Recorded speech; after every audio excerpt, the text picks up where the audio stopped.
Just after dawn on May 21, 2015, physicist Xiaoxing Xi awoke to find a dozen or so armed federal agents swarming his home in the suburbs of Philadelphia, Pennsylvania, in the United States. When he rushed to open the door, the agents drew their guns and announced that they had a warrant for his arrest. They had brought along a battering ram. The night before, Xi's wife had returned from a conference overseas. The couple had stayed awake chatting with their daughters, planning a family outing to a popular Korean barbecue restaurant to eat fried chicken. Now his daughters, one in middle school, the other in college, watched in horror as agents handcuffed Xi, who was still not fully dressed, and escorted him away. Chinese-American scientists reveal agony of being accused by U.S. of passing secrets to China as charges are dropped. Then interim chairman of the physics department at Philadelphia's Temple University, Xi is a naturalized U.S. citizen who has lived and worked in the country since 1989. He is among the world's leading experts on superconducting thin films, which carry electricity without resistance at very low temperatures. At the time of his arrest, he was in what he calls a very productive phase of his career, overseeing 9 research projects, including work for Temple University's Energy Frontier Research Center, which is funded by the U.S. Department of Energy. But now he stood charged with trying to transfer to China designs for a proprietary technology, specifically for a device called a pocket heater, produced by Superconductor Technologies Inc. (STI) of Austin, Texas, which makes thin films of the superconductor magnesium diboride. Xi faced 80 years in prison and a $1 million fine. He was released after putting up his home at bail, but his passport was confiscated and his domestic travel restricted to eastern Pennsylvania. For days, his family avoided the windows in their home as television stations broadcast live from their front garden. Over the months that followed, they drained their bank accounts to pay legal fees. Citing a non-disclosure agreement that Xi had signed in 2006 to conduct research with a pocket heater, the U.S. Attorney's Office in Philadelphia had charged him with 4 counts of wire fraud for 4 emails sent to contacts in China about establishing labs and a collaboration involving a thin film deposition device. But on September 11, 2015, before a trial date had been set, the U.S. Attorney's Office abruptly dropped the charges, noting that additional information came to the attention of the government. I was charged for things that were just normal collaborations. If all these normal activities could be seen as criminal activities, then the environment is quite frightening at issue. Xi's lawyer and scientists familiar with the case assert, was a glaring misinterpretation of the science involved. The devices Xi had discussed with Chinese colleagues were not the pocket heater, they say, and the exchanges posed no threat to American interests. The whole case against Xiaoxing Xi was just completely misconceived, says David Larbalestier, a physicist at Florida State University, Tallahassee, who submitted an affidavit for his defense. Together with cybercrime, economic espionage and the theft of trade secrets are now priorities for the Federal Bureau of Investigation, FBI. The Bureau's dedicated economic espionage unit was established in 2009. Since then, the number of cases it handles, most of them involving China, has grown by an average of 18% year-on-year. The FBI has simultaneously pursued an ambitious public awareness campaign around the issue, centered on a dramatic film depicting a Chinese company attempting to steal trade secrets from a U.S. competitor. In February, FBI Director Christopher Wray asserted at a Senate Intelligence Committee hearing that spying by Chinese professors, scientists and students in the U.S. constituted whole-of-society threat, adding, "It's not just in major cities. It's in small ones as well, it's across basically every discipline." U.S. President Donald Trump, who rarely agrees with the FBI, has also highlighted intellectual property (IP) theft by China as a top concern. Last year, he directed U.S. Trade Representative Robert Lighthizer to initiate an investigation into Chinese trade practices, including IP theft.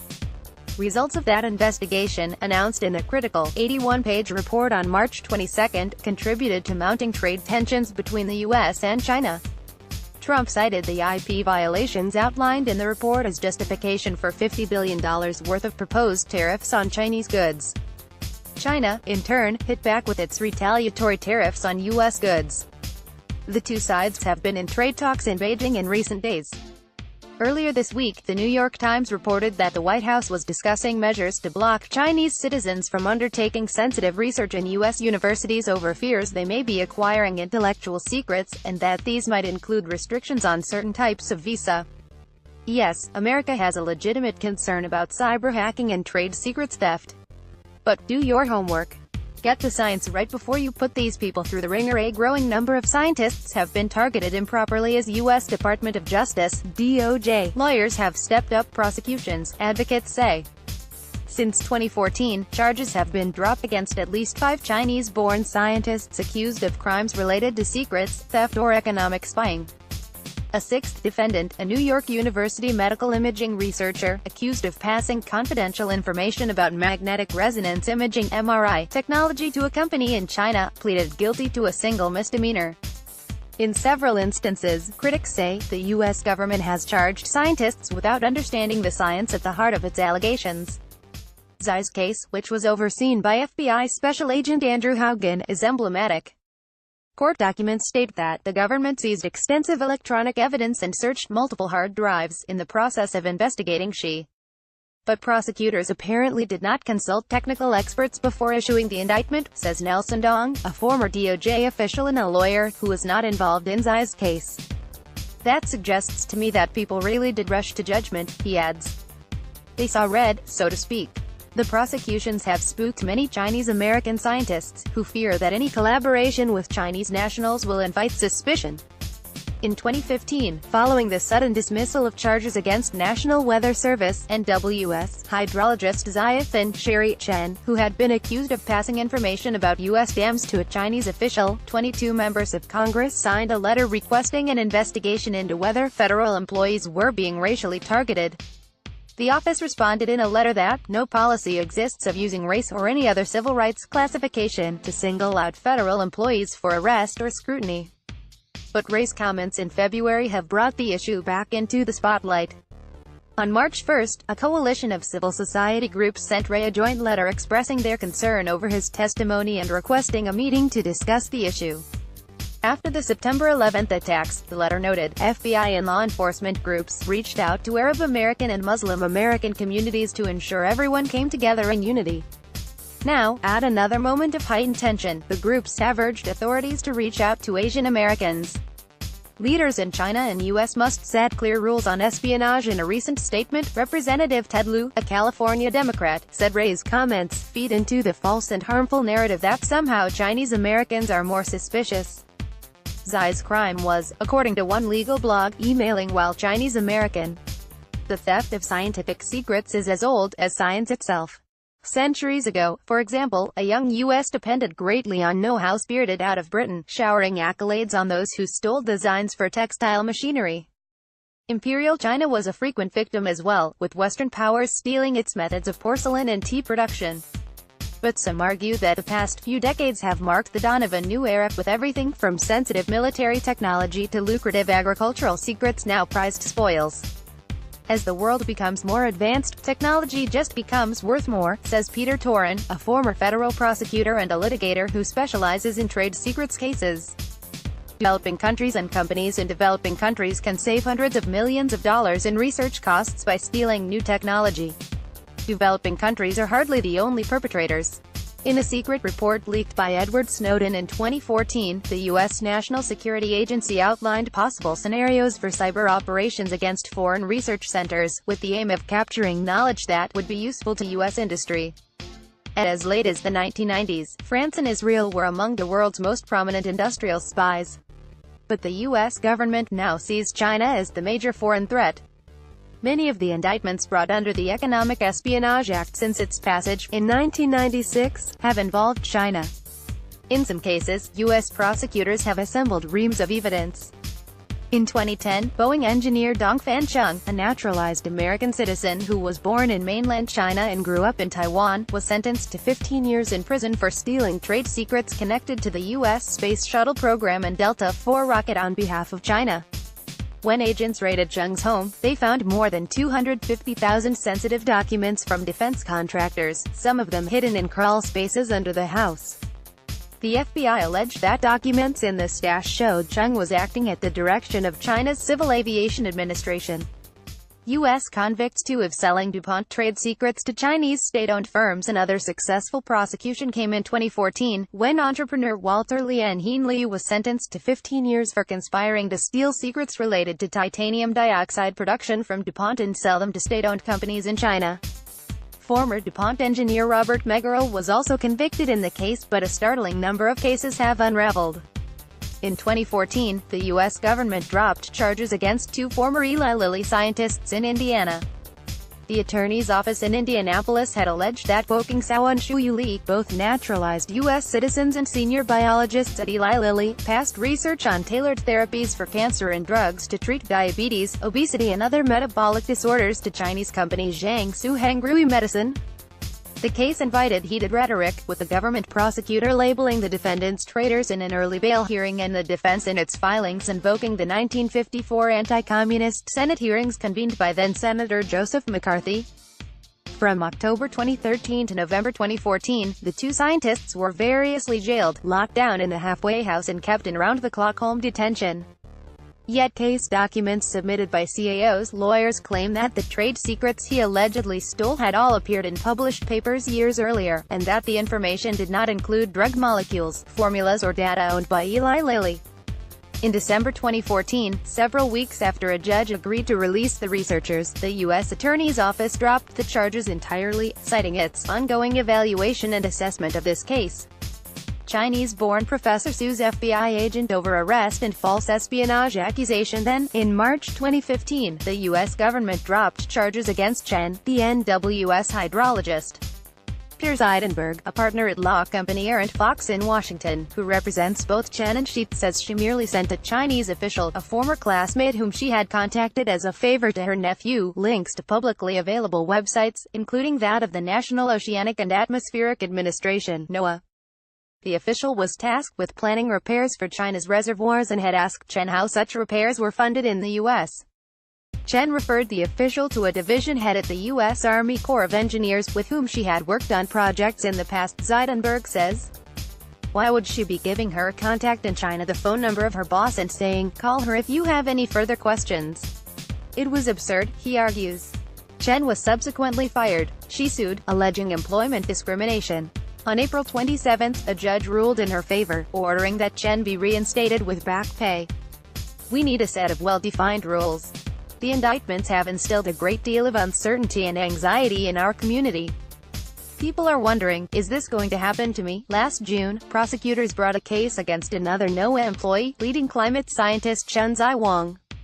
Charged with 8 felony counts, Wang was accused of accepting money from Chinese organizations in violation of U.S. government policy. Ultimately, Wang pleaded guilty to only one count of illegally supplementing his government salary with money received from the Zhanjiang Scholars Program, which is overseen by China's Ministry of Education. The other charges against him were dismissed.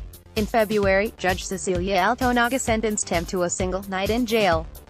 As a result of his conviction, Wang, who is a U.S. citizen, lost the right to vote, to hold office and to possess firearms.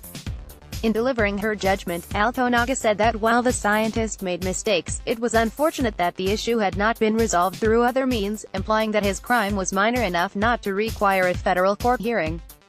My only regret is that I have to adjudicate Mr. Wang, she said. Xi, now 60, was born in Beijing and came of age during the Cultural Revolution. As a teenager, he was sent to the countryside, where he spent several years working in the fields and shoveling pig manure. After the Cultural Revolution ended, in 1976, Xi won admission to Peking University. He went on to earn a PhD before leaving for the U.S. in 1989. In 1995, he joined the faculty at Pennsylvania State University, University Park campus, where his wife, physicist Xi Li, still teaches. Before the agents pounded on his door and turned his life upside down, Xi oversaw a team of 16 students and researchers at Temple University and received more than $1 million a year in research funding. The group had just obtained what she calls breakthrough results in 2 areas that they planned to submit to respected journals Science and Nature. Xi is among the best thin-film physicists around, says physicist Paul Zhu, of the University of Houston in Texas, who submitted an affidavit in his defense. After the indictment, Temple placed Xi on administrative leave. According to affidavits submitted in the case, the allegations center on Xi's collaboration with the Shanghai Institute of Applied Physics and Peking University. The indictment alleged that Xi repeatedly reproduced, sold, transferred, distributed, and otherwise shared the STI pocket eater with these institutions and then pursued lucrative and prestigious appointments in exchange for his assistance. Zeidenberg says she never profited financially from the interactions highlighted by the U.S. government. As the world becomes more advanced, technology just becomes worth more. Developing countries and companies in developing countries can save hundreds of millions of dollars in research costs by stealing new technology rather than the pocket heater, say superconductivity researchers who reviewed emails and other case documents. She discussed two distinct magnesium diboride heaters, one that he invented himself and the other based on his invention, that are fundamentally different from the STI device. The labs he offered to help establish, meanwhile, would have focused on an entirely different line of research, oxide-thin films, and thus would not have involved research with the pocket heater or another magnesium diboride heater. The investigation's premise is off base, according to Larbelistier. The whole idea that there are huge pots of money that anybody is making out of magnesium diboride is just wrong, he says. The compound, Larbelistier adds, is still in development as a superconducting material, and commercialization is a decade or 2 decades away. And as John Rowell, a research professor at Arizona State University, Tempe, wrote in an affidavit, the STI pocket heater, itself a modification of an existing technology invented in Germany in 1993, is in no sense a revolutionary device. Others say the case was based on a misreading of the scientific partnerships on teaching exchanges that have flowered since China began aggressively investing in research in the 1990s. Xi's offer to help Chinese colleagues build a world-class lab is a common gesture in international collaborations on superconductivity, which is highly developed in China, Chu says. 90% of scientists involved in this kind of international exchange, he adds, could fit the description of Xi's activities in China. I am mystified as to why the case was brought, Larbelistier says. Critics of the U.S. Justice Department's prosecution say the government risks repeating the mistakes made in the case against Wen Li, who was charged with stealing secrets connected to the U.S. nuclear arsenal in 1999. The Taiwanese-born physicist spent 9 months in solitary confinement as the case against him deteriorated. Though he engaged in suspicious behavior while at the Los Alamos National Laboratory, and ultimately pleaded guilty to 1 felony count of mishandling secrets, the government was never able to prove that he had conducted espionage. James Parker, the judge in the case, apologized to Li for the demeaning, unnecessarily punitive conditions in which he was detained and denounced cabinet officials for having embarrassed our entire nation and each of us who is a citizen of it. Yes, America has a legitimate concern about cyber hacking and trade secrets theft, says Brian Sun, a trial lawyer with law firm Jones Day in Los Angeles, California, who represented Li in a successful civil suit against the government. But do your homework. Get the science right before you put these people through the ringer. America's hidden role in Chinese weapons research. Although the charges were dismissed, she says that finding himself in the government's crosshairs damaged his career. Before his tribulations began, he had been asked to co-author a chapter for a prestigious handbook on superconductors. After the news broke, he says, several co-authors threatened to pull out if he was kept on the project. Although his team continued its research, with other scientists assuming the principal investigator roles he had held, the lab lost critical time on projects funded by grants due for renewal. Eventually, she says, his department arranged for him to talk to senior colleagues via teleconferencing, but because he was forbidden to talk to potential witnesses, he did not communicate with his students. Adrift at home for 4 months, he devoted much of his time to his case. The string of cases has Chinese-American scientists scrambling to understand how they might avoid being targeted. The Committee of 100, a group of influential Chinese Americans whose members include former NASA astronaut Leroy Chiao and David Ho, scientific director of the Air and Diamond AIDS Research Center in New York, has held seminars across the country for scientists outlining laws governing theft of trade secrets and export controls on critical technologies and explaining how to avoid inviting suspicion.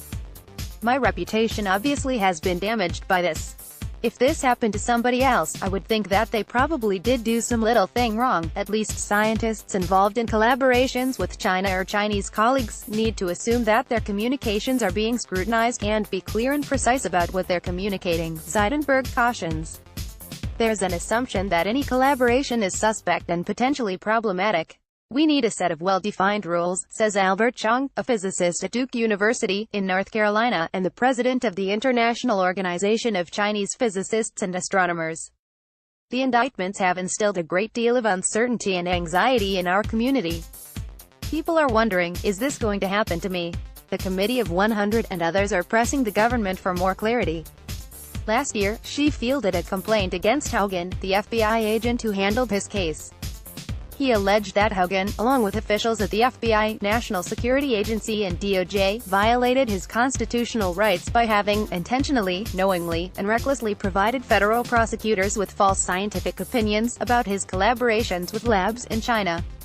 The behavior was extreme and outrageous, and led to press reports falsely portraying him as a spy. The suit continues, adding that, in the raid on his house, Xi was treated like an armed, dangerous terrorist. One of Professor Xi's greatest concerns, says Jonathan Feinberg, one of the lawyers representing Xi in the complaint, is making the point that academic collaborations are not for a sinister and unlawful purpose. Professor charged with industrial espionage in U.S. says it discriminates against Chinese scholars. Xi now tours the U.S. to speak about his case. He has resumed his work at Temple University, but he worries about obtaining research funding, regaining colleagues' trust and attracting collaborators. My reputation obviously has been damaged by this, he says. If this happened to somebody else, I would think that they probably did do some little thing wrong, at least. The ordeal has made him apprehensive about even the most basic of interactions. I was charged for things that were just normal collaborations. Xi says, if all these normal activities could be seen as criminal activities, then the environment is quite frightening. An earlier version of this story appeared in Science magazine.